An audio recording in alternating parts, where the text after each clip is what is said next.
வணக்கம். திறமைந்து புலமைப்பரிசு பரீட்சை 2024 வினாத்தாள் 1 25வது வினாவுக்கு விடைகாண் விளக்கம். இந்த வினா சார்பான பயிற்சியை நான் என்னுடைய நிகழ்நிலை வகுப்பில் 18/8/2024 கடிகாரத்தை காட்டி விளக்க உரையாக வழங்கி,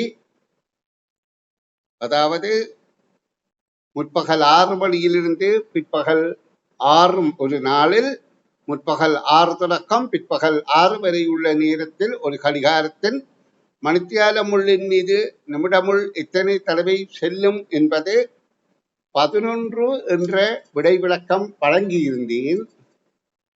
அதாவது ஆகஸ்ட் மாதம் எக்ஸாம் நடப்பதற்கு ஒரு மாதத்துக்கு கிட்டத்தட்ட ஒரு மாதத்துக்கு முந்தைய காலப்பகுதி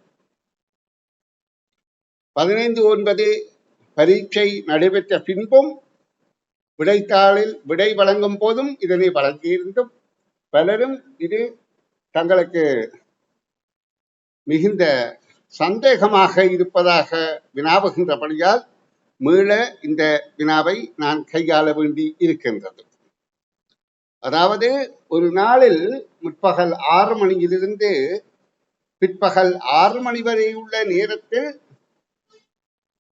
நிமிடமுள் மணிமுள்ளின் முள்ளின் மீது எத்தனை தடவை செல்லும் என்பது வினா.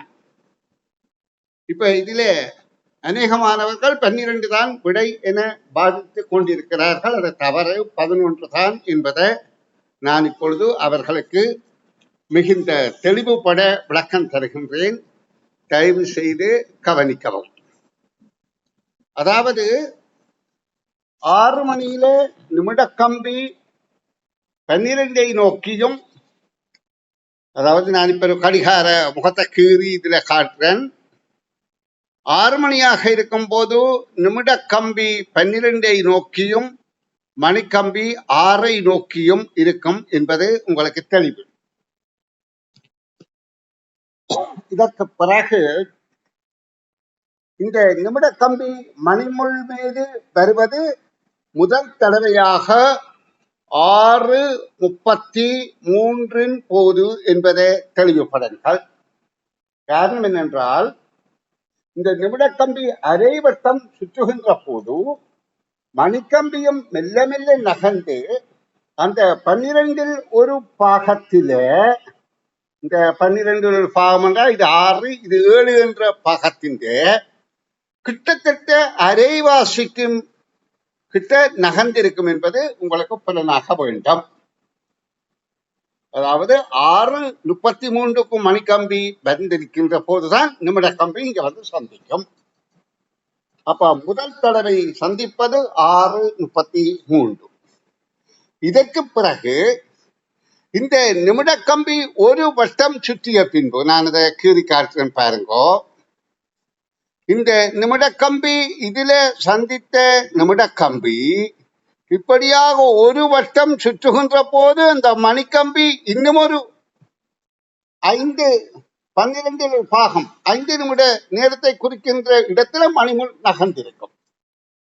அப்ப அது சந்திக்கிறது அடுத்ததாக 7 மணியின் போது 7:38 என்பதை தெளிவு பெறுங்கள். அப்ப முதல் 6:33, இரண்டாவது 7:38. இனி இதோடு ஒவ்வொன்றோடையும் 1 மணி 5 நிமிடம் அடுத்துத்தான் சந்திக்கும். இப்படியாக 1 மணி 5 நிமிடங்களாக சந்திக்கின்ற போது அடுத்தது 8:43 சந்திக்கும். அடுத்தது 9:48 சந்திக்கும். பிறகு 10:53 சந்திக்கும். பிறகு 11:58 சந்திக்கும். பிறகு இதோடு 11:58 1 மணி 5 நிமிடத்துக்கு பிறகுதான் திரும்ப சந்திக்குது என்றால் அது பாருங்கோ 3 இதுல 60 என்றால் ஒரு மணித்தியாலம். அப்ப 13 1 என்றால் 1 3க்குத்தான் சந்திக்கின்றது.